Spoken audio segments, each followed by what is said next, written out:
kati dulay mangay na partlan dun laya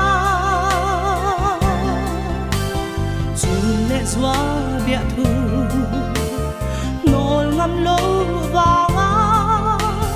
leng dang par chuming khia san tak mai le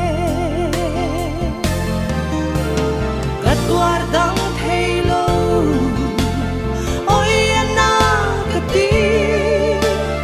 kat sang tur hi e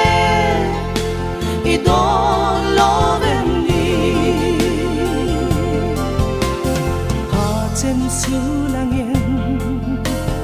kan lo in zuya run hun len dun hial kan rel kha nil le mai turbo khani moi silo avahan mat ngai vi o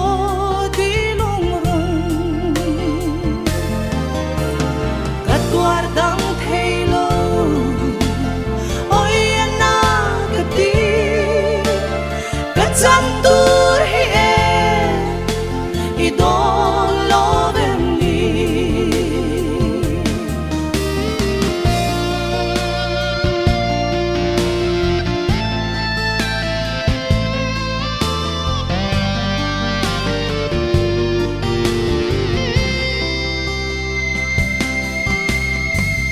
dài rel vena in ching khwala